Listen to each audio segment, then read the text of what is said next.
Hello, Hugo, Ellie, and Ollie. It's Mama, and it is nighttime, and I am going to read you a bedtime story, and it's my bedtime. I hope I don't fall asleep. So I'm going to read you The Lion King. I love this story, and I love this movie. So again, it's one of those big books, so I have to hold it so I can read it, but you won't be able to see the pictures as well, but I'll do my best. Let's see, I'll move over like this. All right, after the gathering on the top of Pride Rock, Rafiki, the wise old mystic, approached King Mufasa and Queen Sarabi. He cracked open a gourd, dipped his finger in the liquid, and made a special mark on the infant's forehead. Then he carried the cub to the edge of the rock and held it high. You know what? We are missing some pages. The first few pages are ripped out. So I'll just quickly tell you that a baby cub has been born to King Mufasa and Queen Sarabi. And there's the little cub right there. So that's just the beginning. So we're just missing a couple of pages. Isn't that too bad? I don't know what happened there. A loud cheer rose from the plain. Elephants trumpeted, monkeys screeched, zebras, rhinos, and a host of other animals stamped their hooves.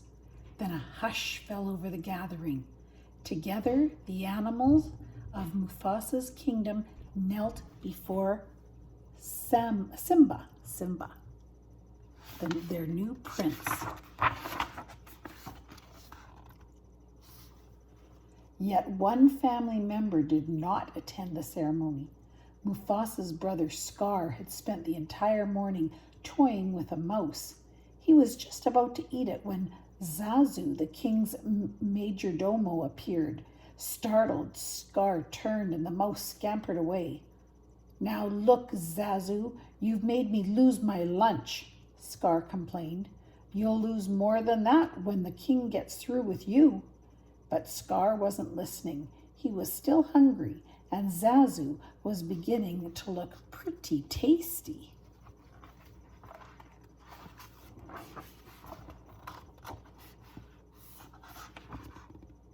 Scar pounced, but before he had time to eat Zazu, a voice commanded, "Drop him." Scar released the bird. "Why, if it isn't my big brother," he sneered. "Sarabi and I didn't see you at the presentation of Simba," Mufasa said. "Is anything wrong?"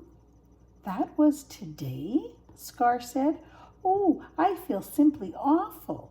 It must have slipped my mind." "Well, as slippery as your mind is, you are the king's brother," Zazu reminded him.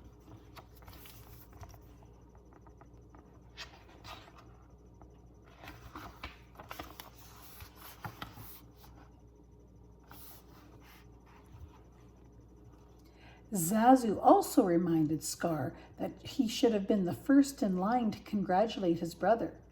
"I was first in line until the little hairball was born," retorted Scar.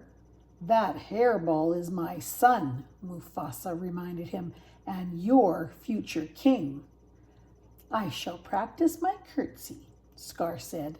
Then he turned his back on them and walked away. Oh, he's kind of an unhappy fellow. The days passed, and Simba grew from an infant into a cub. One morning before dawn, Mufasa led Simba to the top of Pride Rock. As the sun edged over the horizon, Mufasa said, "Simba, look, everything the light touches is our kingdom. A king's time as ruler rises and falls like the sun. One day the sun will set on my time here and will rise with you as the new king." "And this will be all mine? Wow," said Simba, looking around. "But what about that shadowy place?" Mufasa turned to his son. "That is beyond our borders. You must never go there, Simba."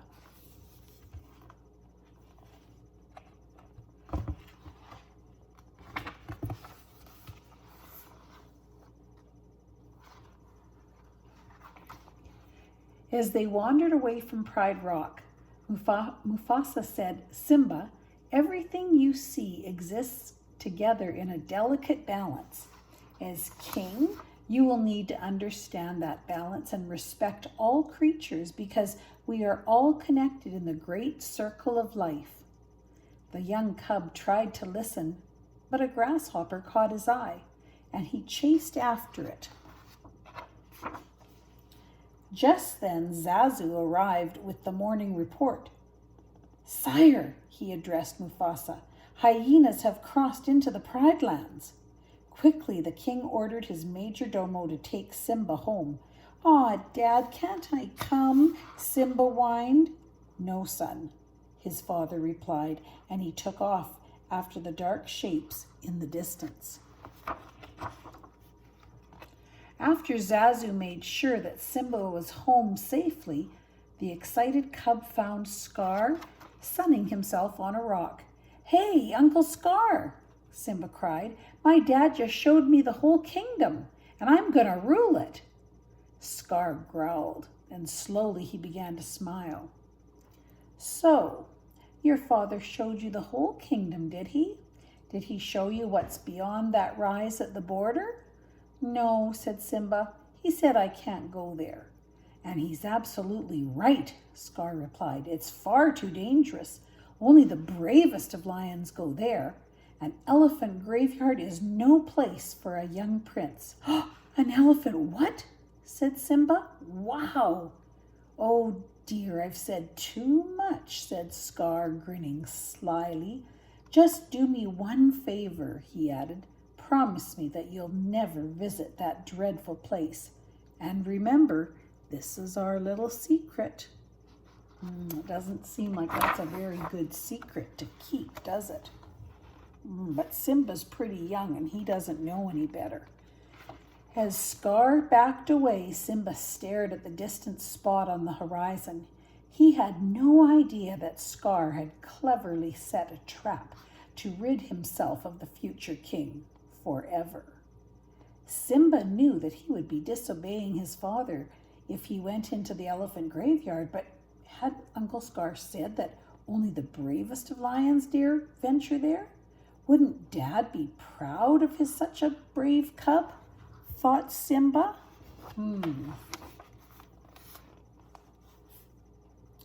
Soon after, Simba went in search of his best friend Nala. He was happy to find Nala with her mother, Serafina, and Queen Sarabi. "Mom," he said to Sarabi, "I just heard about this great place. Can Nala and I go?" "Where is this, Simba?" his mother asked. "Oh, near the water hole," the cub fibbed. Uncle Scar said that it was a secret. "All right," said Sarabi, "as long as Zazu goes with you." "Not Zazu," thought Simba. "He'll spoil everything." "No, he'll watch out for them is what he'll do." As Zazu led the way, Simba whispered to Nala, "We've got to ditch him. We're not going to the watering hole. We're going to an elephant graveyard." When Zazu looked back and saw them whispering, he said, "Just look at you two. Your parents will be thrilled. One day you two are going to be married. It's a tradition." "Marry her? Forget it," said Simba. "I can't marry her. She's my best friend. And besides, when I'm king, I'll do just as I please." Zazu shook his head. "With that attitude, you'll be a pretty pathetic king." This is in the movies when they had the big song. Simba laughed at Zazu. "I can't wait to be king," the cub shouted. He scampered away across the plains. Nala followed, and the two of them darted in and out of herds and escaped from Zazu. "It worked. We lost Zazu," said Simba, laughing. "Now we can look for the elephant graveyard." In the spirit of victory, Simba playfully leapt for Nala, but she was too quick for him and flipped him onto his back. Together they tumbled down a hill until they landed with a thud. Next to them was a huge elephant skull. "This is it. We made it," said Simba. Wow, exclaimed Nala. It's really creepy. Come on, said Simba. Let's check it out. Uh-oh.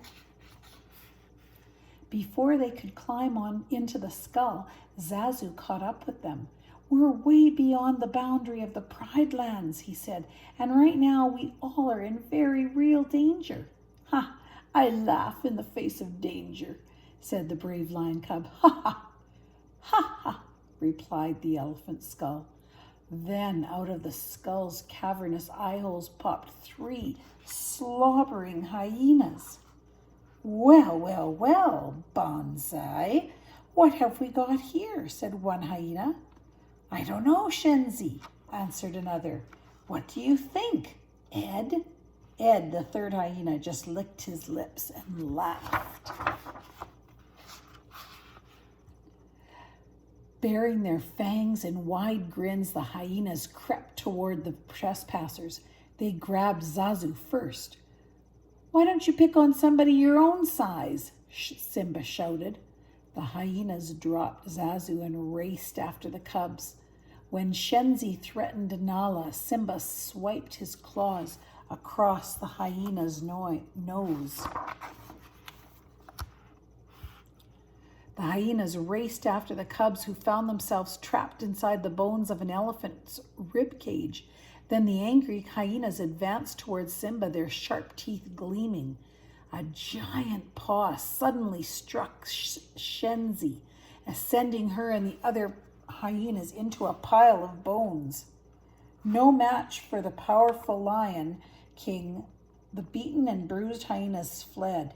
Don't you ever come near my son again, Mufasa roared after the hyenas. Zazu, Mufasa commanded, take Nala home. I have to teach my son a lesson. As Simba sheepishly approached his father, Mufasa said, Simba, I'm very disappointed in you. I was just trying to be brave like you, Dad. Mufasa tried to smile. I'm only brave when I have to be, Simba.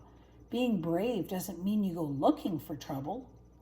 Overhead stars began to dot the evening sky. Simba looked at his father and said, We'll always be together. Right? Simba, let me tell you something my father told me. Look at the stars. The great kings of the past looked down on us from those scars. They will always be there to guide you, and so will I. Later that evening, Scar searched out the hyenas. Did you bring us anything to eat, Scar, old buddy? Bonsai asked. You don't really deserve this, said Scar, tossing them a chunk of meat. I practically gift-wrapped those cubs for you, and you couldn't even dispose of them. What were we supposed to do, kill Mufasa? Said Bonsai. Precisely, Scar answered. As the hyenas ate ravenously, Scar thought of another plan. This time, there would be no escape for Simba or his father. The next day, Scar approached Simba. Your father has a surprise for you, he said. Scar led the cub down the steep walls of a gorge. Will I like my surprise, Uncle Scar? Simba, it is to die for. Now wait here and find out, Scar said, leaving Simba behind. Not far from where Simba waited, a herd of wildebeests grazed. Not far from the herd, 3 hyenas waited too. They were waiting for a signal from Scar. Shenzi saw him first. There he goes. There he is. Let's go. The hyenas ran toward the wildebeests. Sensing danger, the herd panicked and stampeded into the gorge, straight towards Simba. Oh dear, Simba could really get hurt. Nearby, Mufasa and Zazu noticed the dust rising from the gorge. Mufasa, Scar yelled, appearing from behind a rock. Quick, stampede, Simba's down there. With no thought for his own safety, the Lion King leaped into the gorge and snatched the cub out of the path of the deadly hooves. Mufasa jumped onto a rocky ledge and set Simba down. Suddenly, Mufasa felt the rocky wall crumble beneath his hind paws. He fell back into the herd, badly hurt. He tried to climb another cliff. Looking up, he saw Scar. "Brother, help me," Mufasa pleaded. Scar leaned toward Mufasa, pulled him close. "Long live the king," he whispered, then let go. Mufasa lost his grip and disappeared beneath the mass of moving animals. Unaware of what Scar had done, Simba saw his father fall. When the wildebeests were gone, the cub raced down into the dusk-filled gorge. There Simba found his father. He nuzzled the motionless body, but the great Lion King was dead. Scar appeared beside Simba. "What have you done?" he said. "He tried to save me," the cub answered. "If it weren't for you, your father would still be alive," Scar snarled. Scar is an awful, awful lion, isn't he? It was his fault that the Lion King died. "Run away, Simba," snarled Scar. "Run away and never return." Confused and heartbroken, Simba began to run. He did not see the hyenas join Scar or hear his uncle give the order to kill him. At the edge of the plateau, the hyenas caught up with Simba. There was only one way for the lion cub to escape. He leaped off the plateau into a tangle of thorns. The hyenas did not have the courage to follow. They could only stand at the edge of the plateau and jeer. "If you ever come back, we'll kill you," they shouted after him. Aren't they awful? Certain that Simba had been killed, Scar returned to Pride Rock with the news. "Mufasa died a hero," Scar solemnly announced. "He gave his own life to save his son, but alas, both are dead." Sarabi, Nala, and the other lionesses began to mourn. Scar slowly ascended Mufasa's throne. "It is with heavy heart that I become your new king." Rafiki, shaking his head in disbelief, watched from a distance. Oh, here, they have Rafiki's down here by the tree. Injured and exhausted by his flight from the hyenas, Simba stumbled across the hot African wasteland. Above him, against the blazing midday sun, vultures circled. Unable to go farther, Simba fell to his knees and fainted. When Simba opened his eyes again, the burning sun and the vultures were gone, but a meerkat and a warthog were standing over him. "You okay, kid?" said the meerkat. "You nearly died," said the warthog. "We saved you." "Thanks for your help," Simba replied. He stood on wobbly legs and started to leave. The meerkat called after the shaky cat. "Where are you from?" "It doesn't matter," Simba said quietly. Then he admitted, "I did something terrible, but I don't want to talk about it." "Then you're an outcast," cried the meerkat. "So are we. My name's Timon and this is Pumbaa. Take my advice, kid. You gotta put your past behind you. No past, no future, no worries. Hakuna Matata." With nowhere else to go, Simba followed Timon and Pumbaa to their jungle home. As Timon handed Simba some wriggly bugs to eat, the meerkat repeated, "This is the great life. No rules, no responsibilities, and best of all, no worries." Time passed. In the carefree company of his new friends, Simba grew into a young lion. One night, while the three of them were gazing at the stars, Simba said, "Someone once told me that the great kings of the past are up there watching over us." Pumbaa and Timon laughed. "Who would have told you a crazy thing like that?" said Timon. Simba, thinking of his father. was silent. The next day, as Simba was wandering through the jungle, he heard his friends shout for help. Simba hurried toward the sound. Pumbaa was caught beneath the trunk of a fallen tree, and Timon was trying to protect him from a hungry young lioness. Who's that lioness? We know, don't we? Simba laughed and introduced Nala to his friends. She smiled politely, but she could not stop staring at Simba. Finally, she said, "Everyone thinks you're dead." "They do?" said Simba. "Yes, Scar told us about the stampede." "What else did he tell you?" Simba asked cautiously. "What else matters?" Nala exclaimed. "You're alive, and that means you're the king." "King?" cried Timon and Pumbaa in surprise. Excusing themselves, Simba and Nala strolled into the jungle. "Scar let the hyenas take over the Pride Lands," Nala said. "Everything's destroyed. There's no food or water. Simba, if you don't do something soon, everyone will starve." "I can't go back," he insisted. Nala did not understand why Simba refused to accept responsibility and help the pride. "What's happened to you?" she asked. "You're not the Simba I remember." "You're right, I'm not," he said. "Now are you satisfied?" Before he turned to leave, Simba added angrily, "Listen, you think you can just show up and tell me how to live my life? You don't even know what I've been through." Nala called after him, but Simba ignored her. That night, while the others slept, Simba sat on a rock and gazed up at the twinkling sky.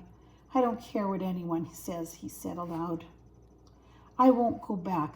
What would it prove anyway? It won't change anything. You can't change the past." Then Simba heard a strange sound. Somewhere in the jungle, someone was chanting in a sing-song voice. As if from nowhere, the bent figure of an old baboon appeared. "Who are you?" Simba asked, slightly annoyed. "The question is, who are you?" said the baboon. That's Rafiki, isn't it? Simba thought for a moment, then sighed, and the old baboon said, "I know your father." "My father is dead," Simba replied. "Nope," said the baboon. "He's alive. I'll show him to you. Just follow old Rafiki. He knows the way." The old baboon led Simba to a clear, smooth pool.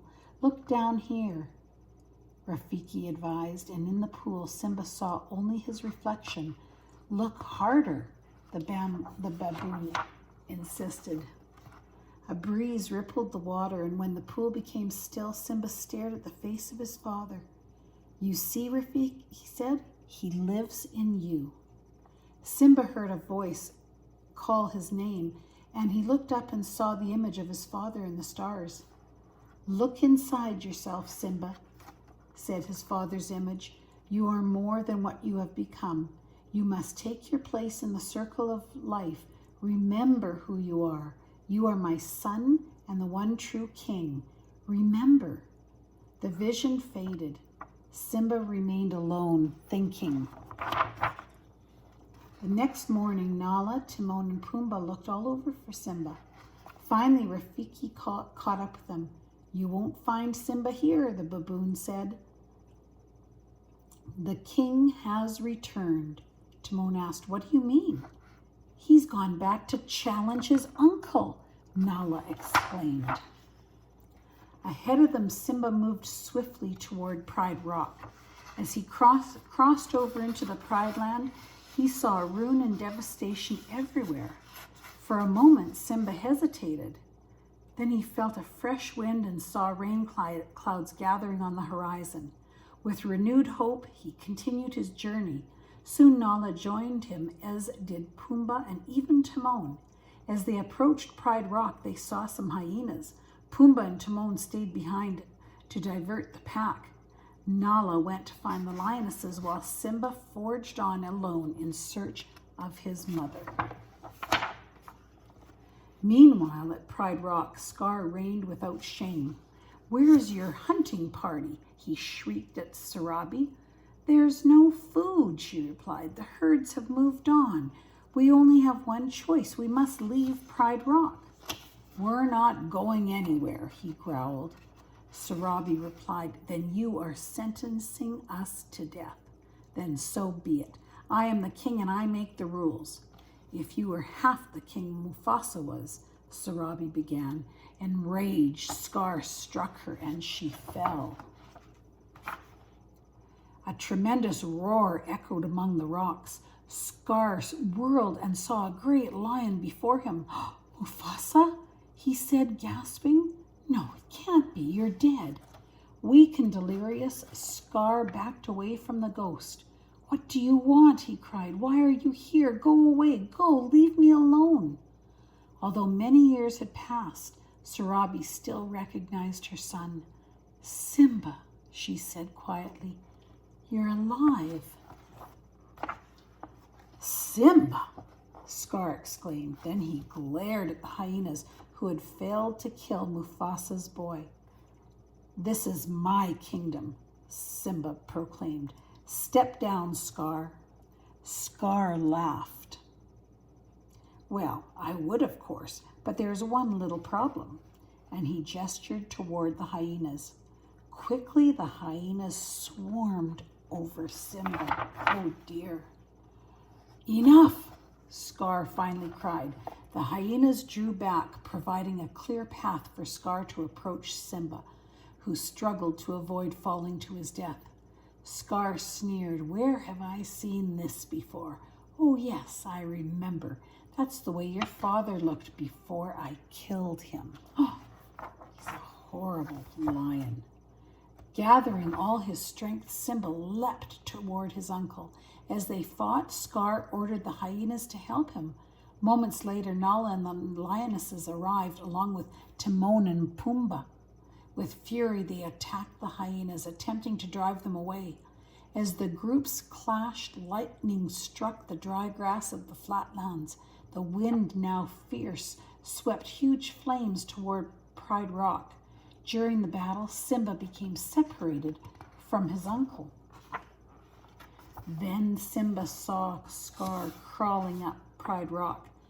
Simba dashed up the steep face, dodging fire and smoke, and this time he trapped Scar at the edge.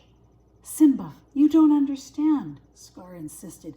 I didn't kill your father. It was the hyenas. They are the enemy. Now that you're back together, we can defeat them. Run away, Scar, Simba commanded, repeating the advice his uncle had once given him. Run away and never return. Scar started to slink away, but then he turned and lunged for Simba. Acting swiftly, Simba hurled Scar off the cliff. The sound of hungry hyenas drifted up from the gorge, revealing Scar's awful fate. As the rain began to fall, Simba climbed to the top of Pride Rock. Then the clouds parted, revealing a star-filled sky. Simba roared triumphantly, and all who heard him reacted with joy. Soon, under the rule of a wise and brave king, the Pride Lands flourished. The herds returned to graze, and food was plentiful once again. Soon the animals gathered once more to celebrate the birth of a king's son. Simba and Nala watched proudly as Rafiki held their new cub high over Pride Rock. As the morning sun touched the African plain, Simba thought of something his father had once told him. A king's time as ruler rises and falls like the sun. One day the sun will set on my time and rise with you as the new king. Someday Simba would pass on these same words to his own son, continuing the unbroken circle of life. I love you. Mwah. Have a good sleep. Night, night.